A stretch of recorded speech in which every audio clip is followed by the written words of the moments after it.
Welcome to Marketing Talks by OSB, where I discuss marketing hot topics, advertising strategies, branding trends, and so much more with stellar guests. I am your host, Jessie. Let's dive in.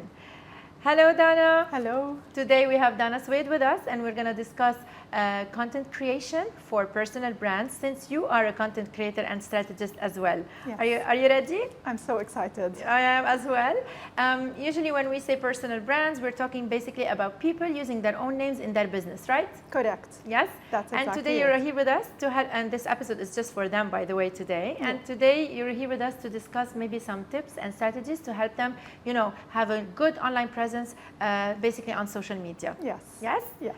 Maybe we could start with the main idea of how can they create a voice, or let's say a unique selling proposition with a unique voice for them to stand out, because on social media there are so many personal brands nowadays, right? True.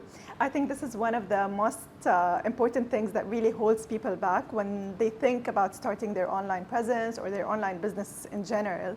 The idea that they need to stand out, the place is too crowded, how do I show up in a unique way, and so on. Yeah. And I believe it ties back to two things. First, knowing exactly what you want to share and how you want to share it, having a certain solution to a specific problem and solving it your own special way, and the way you talk to people, your communication, how you want people to feel. Yeah. And one thing that many people miss on as well is that a unique selling proposition is not just about how you present yourself and the way you talk to people and show up online.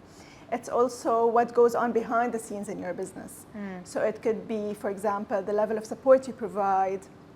One of my mentors that I'm now working with, she has this amazing program where we do like one live coaching session every week along with the course she provides. So I think this is like a very unique selling proposition. Nice.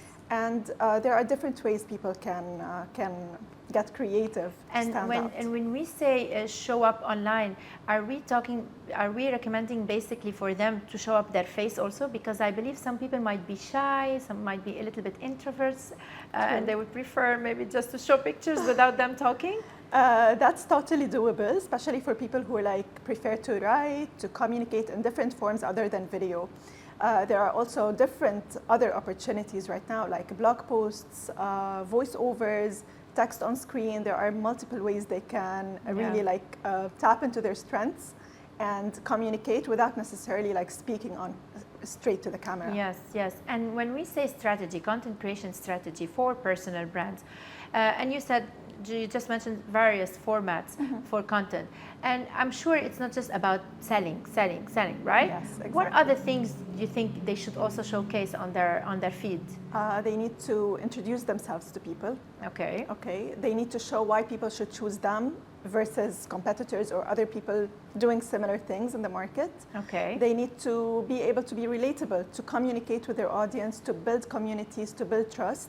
So people need to like them, know them, trust them, and then they can start selling. Yes. And do you recommend a specific format for specific industries, or let them be on all social media platforms maybe? What do you think? The short answer is no, not all social media platforms. The long answer is it really depends on what kind of content they're able to create, how often are they able to create, and of course their audience, where's their audience present. When we say how often, are we talking maybe every other day or daily or twice a week? Ideally, I would suggest 3-4 times a week. If you want to maintain, you want to stay on top of mind of your audiences. Consistency. Exactly, consistency. So mainly 3-4 times a week. 3 to 4 times a week. So they have to have a bank of ideas, to have 4 ideas every week, new ideas, right? Exactly, a content bank. And I would suggest they split this task into monthly, weekly, and daily, so they always have fresh ideas and things to speak about. Are there any struggles personal brand face when creating content? What do they tell you when they hire you? I don't have time. I don't have time. I don't have ideas, although they end up having plenty of ideas. Yeah. And the first question you started with the episode, which is how can I stand out and show how I'm different. I don't want to blend in. I don't want to be like anyone else. So what kind of solutions do you maybe recommend them to hire a team, or it's early at the beginning? Look, I think anyone's business is personal to them, and no one is ever going to love and give the attention to your business as much as you do. Yeah. So I would only suggest delegating or hiring people when you're really like capable of knowing all the ins and outs of the business itself. So when you hire someone, you know exactly what you're delegating and how the process is going to go. Okay. And listen, maybe a social media agency could help them with the recording part so that they don't waste so much time on the editing part. Yes, I would totally recommend doing that, especially for people who don't have enough time to record, come up with the ideas, do the filming, the editing, and they'll end up getting like better results in a faster and quicker time for sure. Is there any other tool you recommend, or maybe you use on your blog, maybe with the help of AI, that they can, it could help them with this part, with the execution part? Yes, I love that so many applications now have like very quick edits and easy to use formats. For captions, for engaging edits like CapCut, InShot. I personally love these. Yes. And for planning, I love Google Docs and Notion. I would really suggest these two. All right. So my next question is for you regarding the collaborations with influencers. Mm-hmm. So we know we have personal brands showcasing their own brand and their own business. Yes. But do you recommend them maybe also because to work with other influencers, because influencer marketing is effective these days? What's your say about this? I would suggest that if the influencer's values and messaging or even target audience aligns with the brand's values and target audience, yes. So that the message resonates and the creative aspect also resonates with whoever it's reaching.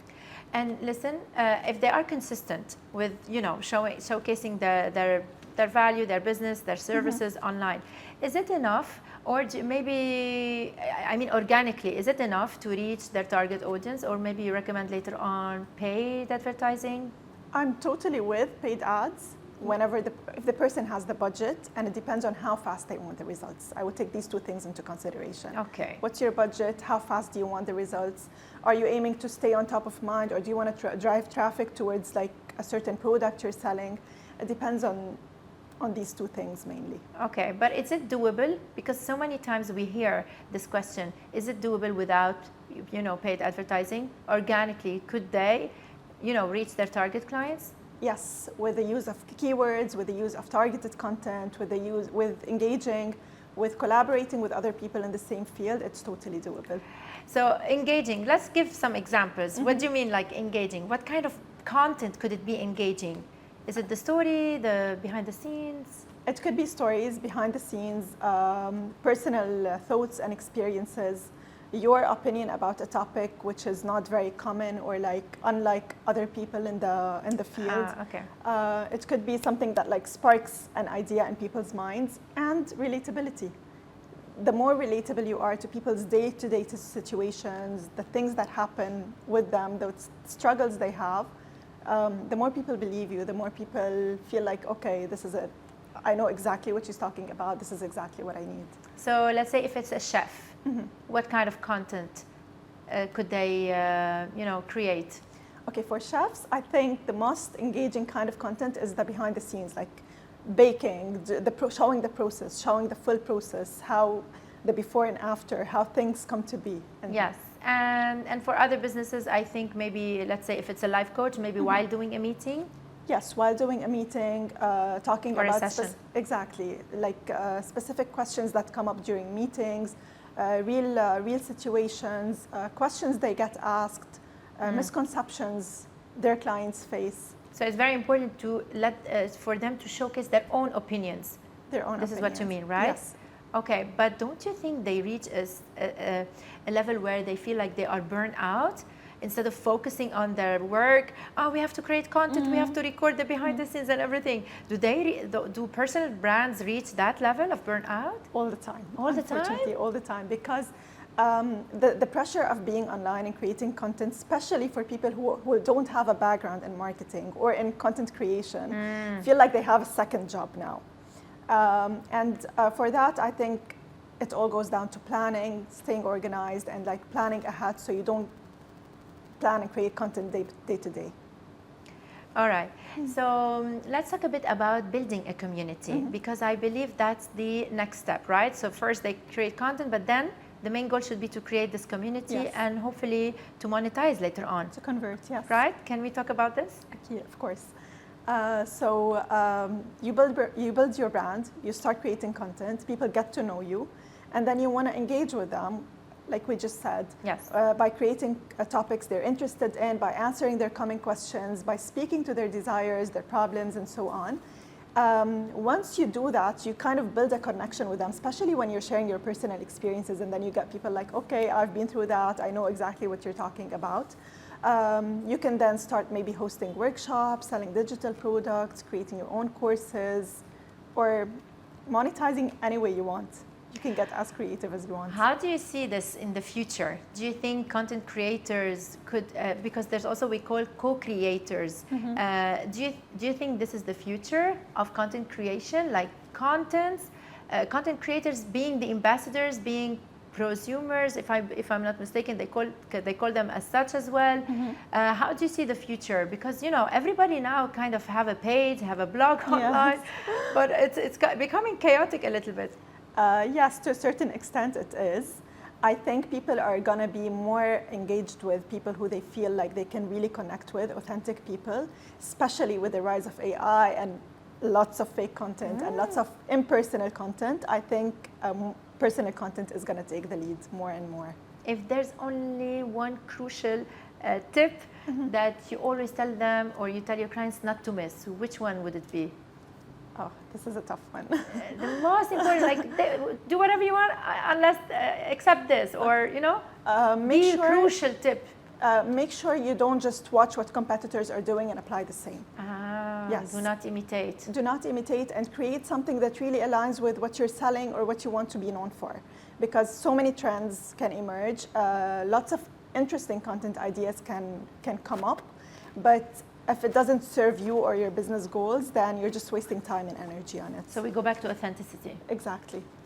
It's hard to be authentic. It's hard with overconsumption. When you're consuming a lot of content and absorbing a lot of information every day, sometimes it's hard to strike this balance between what I want to create and how authentic I am to my brand and myself. And listen, you have your own blog, right? Yes. Can you share with us approximately how many posts or how many stories? How's your engagement on the content you create? Of course. I post 3 to 4 times a week, more or less, but this is like the average. Different types of formats or the same? No, I post reels, I post carousels, and I'm active on stories every day. Okay. Okay, that's where I must convert and connect with my audience. Like I ask questions, I share things from my day-to-day. I ask them about the things that they need help with, and then I create products accordingly or workshops accordingly. Did I miss anything? Yeah, so 3 to 4 times stories and different formats. Yes. Okay, and do you use AI to help you with creating content? Yes. Be honest. Yes, I do. I do. And I actually have a part about AI in one of my courses. And I use it basically for market research. It helps me really come up with relatable phrases. Like I would say, okay, pretend you are a coach who's creating content for your business. Can you tell me 3 things you're struggling with, 3 things that you wish you can have, and ideally, what kind of help would you want with content creation? And then I get that answer, and I create content out of it.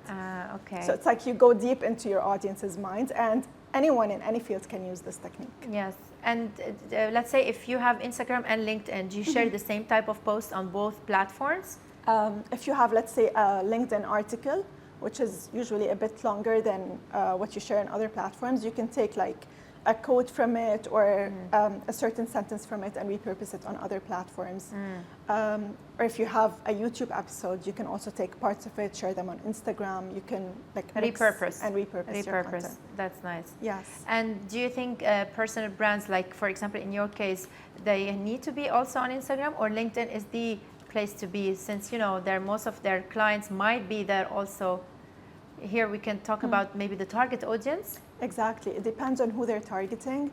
If people they're targeting spend, let's say I'm a parents coach targeting moms. Yes. I think more probably the audience will be more active on Instagram rather than LinkedIn. But if I want like to talk to employees, coaches who are teaching other coaches, probably LinkedIn is a more convenient platform. So they have to follow their target audience. Where would they be? Totally. And maybe also we could recommend them to try, because sometimes nobody has the answer. They have to try at the beginning, post here and there, and accordingly from where they're getting more inquiries, this will be an indication where they should invest more. Exactly. Correct? Exactly. Makes perfect sense. Yeah? Yes. Amazing. I love those quick tips you gave us today. I really want to thank you for joining us, because thank you so much. The topic of personal brands and online presence is booming. So I think all of those who have personal brands or they want to create their own blog, this episode is for them. And I think it helped them a little bit with some tips and tricks today. I hope they find it helpful and inspiring. Yes. Thank you for having me. You're most welcome. Thank you. Thanks for watching and listening. And I will see you in the next one.